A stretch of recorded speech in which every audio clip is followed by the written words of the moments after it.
큐티라이프 김목사입니다. 창세기 31장 17절부터입니다. 추격자 라반, 도망자 야곱, 우상숭배자 라헬, 그리고 보호자 되시는 하나님에 대해서 묵상해 보시기 바랍니다.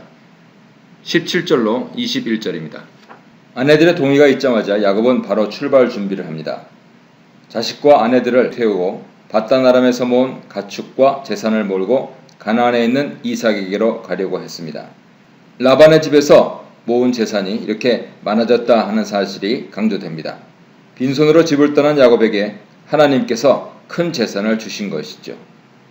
라반이 양털을 깎기 위해 집을 비운 사이에 떠나려고 했습니다. 일반적으로 양털을 깎기 위해서는 양털을 가공, 염색, 직조하는 곳이 있는 중심 도시로 양들을 데리고 가기 때문입니다. 또한 양털을 깎은 뒤 축제가 있었던 것으로 보입니다. 오가는데 시간이 많이 걸리므로 야곱은 도망하기에 적절한 시간을 골랐습니다. 라반이 집을 비운 사이에 라헬에게 아버지의 드라봄을 훔칠 기회가 생겼습니다. 본문은 라반이 집을 비운 사실을 야곱의 도망보다 라헬의 도둑질과 더 연관짓고 있습니다. 라반이 야곱을 위협하는 가장 결정적인 이유가 바로 이 드라빔이기 때문입니다. 속이다 라고 되어 있는데요. 훔치다와 같은 단어입니다. 라헬과 야곱이 모두 라반을 속이고 떠나는 모습이죠. 이런 부분에서 둘은 참 많이 닮았습니다. 모든 준비를 마친 야곱은 소유물들을 이끌고 강을 건너 길르앗산을 향해 도망했습니다. 가나안 방향으로 간 것입니다. 여기서 도망하다 라고 하는 그러한 표현을 쓰고 있는데 주의하십시오. 22절로 25절입니다. 야곱이 도망을 간 지 사흘 뒤에 이 소식이 라반에게 전해졌습니다. 라반은 그의 형제들과 함께 그의 뒤를 쫓아갔습니다. 그리고 7일 길을 달려서 마침내 길르앗산에서 야곱을 잡았습니다. 형제들로 불리는 그의 친척들과 여러 사람들이 같이 간 것은 라반이 야곱과 그의 딸들을 무력으로 잡으려는 의도가 있음을 보입니다. 이 장면은 도망한 종을 잡기 위해 추격하는 주인 모습입니다. 매우 위협적이고 아주 적대적인 상황인 것이죠. 32장에서 에서가 400명의 군사를 이끌고 야곱에게 오는 장면과 유사합니다. 그런데 반전이 생깁니다. 야곱을 잡기 직전 길르앗산에서 야경할 때 하나님께서 라반에게 나타나십니다. 그리고 야곱에게 잘잘못을 따지지 말라고 경고하십니다. 그냥 보내주라고 라반을 경고하신 것이죠. 하나님 경고를 받은 후에 드디어 길르앗산에서 장막을 치고 있는 야곱 일행을 붙잡게 되었습니다. 야곱에게 돌아가라고 명령하신 하나님께서 이미 그의 길을 지켜주시고 있습니다. 26절로 30절입니다. 라반은 야곱을 책망해서 자신이 야곱을 폭력을 사용해서 잡으려 했던 사실을 덮으려고 합니다. 모든 잘못이 야곱에게 있다고 하면서 책임을 그에게 돌립니다. 계속해서 속임수의 모티프가 등장합니다. 몇 가지로 야곱을 책망하는데요. 첫째, 자기 딸들을 칼로 사로잡은 포로처럼 허락도 안 받고 강제로 데려갔다 하는 것입니다. 둘째, 손자들과 딸들과 작별 인사를 하지도 못하게 했다고 합니다. 라반은 야곱이 전혀 생각하지 못한 그러한 반응을 보이면서 결과적으로 야곱이 집으로 가는 것을 허락하고 있습니다. 그리고 진짜 이유를 29절에서 실토하죠. 자신이 야곱을 해할 수도 있었지만 하나님이 간밤에 나타나셔서 야곱에게 아무 짓도 하지 말라 명령하셨고 그렇기 때문에 돌아가는 것을 허락한다고 말하는 것입니다. 그리고 나서 마지막 책망을 합니다. 바로 자신의 신을 도둑질했다는 것입니다. 야곱이 전혀 예상하지 못한 이러한 책망에 앞의 사항과는 다르게 중대한 문제가 발생했고 그는 매우 당황하게 되었습니다. 31절로 35절입니다. 야곱은 라반에게 두 가지 문제에 대해 억울하다고 호소합니다. 첫째, 라반에게 자신이 이렇게 도망할 수밖에 없는 이유가 라반이 자신의 아내들을 강제로 빼앗아갈까봐 두려웠기 때문이라고 합니다. 만약 하나님 개입이 없었다면 라반은 틀림없이 데리고 온 형제들을 시켜 야곱과 그의 아내들, 자식들, 재물들을 모두 잡아갔을 것은 자명한 사실입니다. 둘째, 라반의 신을 가져갔다 하는 말에 대해서 자신은 모르는 일이고 무죄하다고 선언합니다. 야곱은 라헬이 가져온 줄 모르기 때문에 드라빔이 발견되는 데는 죽을 것이라고 자신 있게 말했습니다. 자신의 무죄 증명을 위해서 사형을 선언하고 말았습니다. 찾아보려는 야곱의 말에 라반은 각 사람 장막을 샅샅이 뒤졌습니다. 맨 마지막에 라헬은 안장 밑에 드라빔을 넣고 깔고 앉아 있다가 아버지가 들어오자 태연하게 생리 중이라 못 일어나니 양해해달라 부탁하며 위기 상황을 넘깁니다. 라반은 모든 물건을 일일이 손으로 만지며 드라빔을 찾았지만 그 딸인 라헬은 완벽하게 아버지를 속이고 드라빔을 숨겼습니다. 이런 모습은 27장에서 의심스럽게 생각한 이삭이 야곱을 에서인지 확인하기 위해서 손으로 만지며 재확인하는 장면을 연상시킵니다. 두 장면 모두 아버지는 속았고 자식들은 부모를 철저히 속였습니다. 라헬은 이방신을 가지고 가나안으로 들어갔습니다.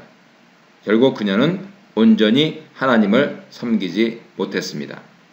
이 문단에서는 품삯을 계산해 주시는 하나님, 그리고 라반을 책망하는 야곱, 뒤이어 언약 체결을 요청하는 라반에 대해서 묵상해 보시기 바랍니다.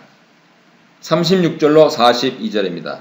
라반이 수색에 실패하자 야곱은 그동안 참았던 분노를 한꺼번에 쏟아내며 라반에게 강력히 항의합니다. 그게 두 가지 이유인데요. 첫째, 자신이 무슨 잘못을 했기에 맹렬하게 추격했느냐는 것입니다. 야곱은 자신을 범죄자나 도망간 노예로 취급하고 있다고 그의 삼촌을 비난하고 있는 것이죠.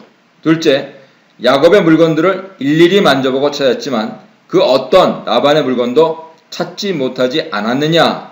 야곱은 라반이 자신의 물건을 뒤진 것에 매우 큰 불쾌감을 나타내면서 이 상황을 자신의 결백을 증명하는 그러한 모멘텀으로 만들어버립니다. 라반이 말은 안 했지만 라반과 라반 식구들은 야곱이 라반의 것을 빼앗아 부자가 되었다고 생각하면서 매우 심기가 불편해 있었던 것이죠. 다만 하나님 개입으로 야곱을 건드리지 못할 뿐 마음속 의심까지 다 지워진 것은 아니었습니다. 따라서 야곱은 이 기회를 통해 자신의 결백을 증명하고 떳떳하게 떠나려고 했습니다. 38절로 40절에서 자신이 얼마나 헌신적으로 라반의 양떼를 돌봤는지 설명합니다. 41절에서 속이고 도둑질한 사람은 자신이 아니라 오히려 라반이라 주장합니다.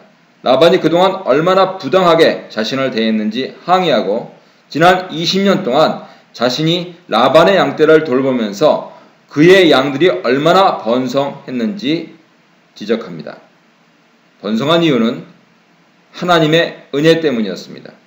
20년 동안 양이나 염소가 낙태조차 하지 않았기 때문입니다. 이런 부분은 라반이 30장 27절에서 이미 시인한 것이죠.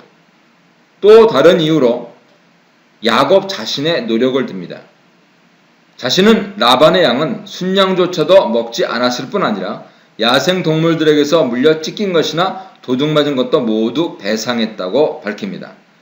야곱이 말한 이러한 노력들은 당시 목자들이 책임지지 않아도 되는 부분이었습니다. 양의 새끼의 20%는 목자의 몫이므로 목자가 자유롭게 먹을 수 있었고 야생동물이나 도둑에 의해 손실이 나도 목자는 배상하지 않아도 됐습니다. 하지만 라반은 그러한 손실을 모두 배상하라고 요구했고 야곱은 부당한 요구에 대해서 그대로 실행했습니다.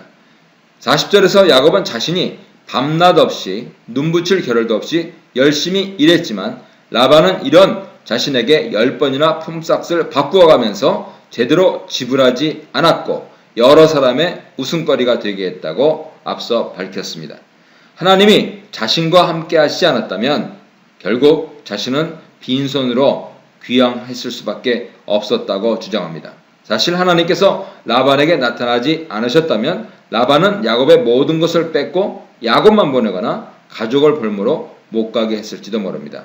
야곱은 이제 하나님만이 자신에게 복을 주시며 지켜주시는 분이라는 것을 알게 되었습니다. 하나님께서는 이렇게 당신의 백성들이 억압과 고통 가운데 있을 때 그들을 지키시고 부욕해 하시는 오직 유일하신 여호와십니다. 43절로 49절입니다. 야곱의 항변에 라반은 자신의 딸들과 자식들과 양떼와 모든 것에 대해 아무 짓도 하지 않겠다고 말합니다. 모두 야곱에게 주겠다는 것이죠. 내 것이라 모두 4번이나 얘기하는데요. 이것을 통해서 라반은 야곱이 가진 모든 것이 자기 것이라 생각하고 있음을 함축합니다. 그런데도 그는 하나님을 거역할 수 없었기 때문에 모든 것을 야곱에게 주어야 했습니다. 43절에서 라반이 자신의 것을 모두 야곱에게 뺏긴다 하는 생각으로 씁쓸해하는 마음을 잘 보여주고 있습니다. 라반은 야곱과 헤어지면서 돌비석과 돌무더기를 쌓고 언약을 맺자고 제안합니다. 야곱은 동의하고 이 돌무더기의 이름을 붙입니다. 이름은 2개로 말해지는데 라반은 아람어로 여갈사하두다라고 지었고 야곱은 히브리어로 길르앗이라 불렀습니다. 모두 증거의 무더기다 라는 뜻입니다. 라반이 언약을 맺고 싶어한 이유는 자신의 딸들의 안위와 자신의 안위를 위해서였습니다. 야곱의 번성함 그리고 하나님의 함께하심에 놀란 라반은 미래에 자신에게 위협이 될 수 있다는 생각이 갑자기 들었고 평화 조약을 맺기 원했던 것이죠. 50절로 53절입니다. 언약 내용인데요. 라반은 야곱에게 2가지를 부탁합니다. 첫째, 자신의 딸들을 박대하지 말고 딸들 외에 다른 아내를 두지 말라는 것입니다. 라반은 그동안 자신의 딸들을 돈 버는 데 이용했고 그 결과 딸들은 불행한 결혼 생활을 하게 됐습니다. 이제 딸들이 돈벌이 수단이 되지 못하는 상황이 되자 그제야 딸들의 안위와 딸들의 행복을 염려하게 된 것이지요.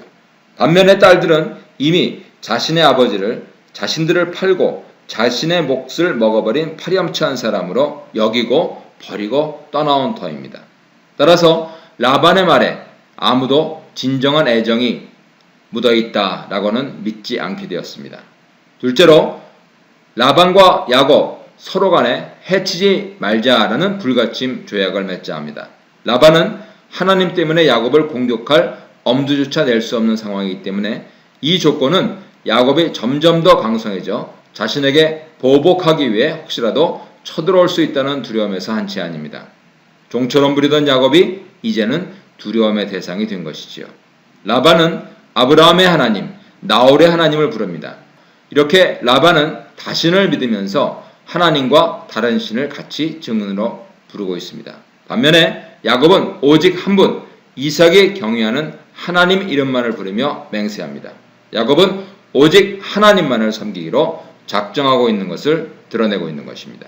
54절로 55절입니다.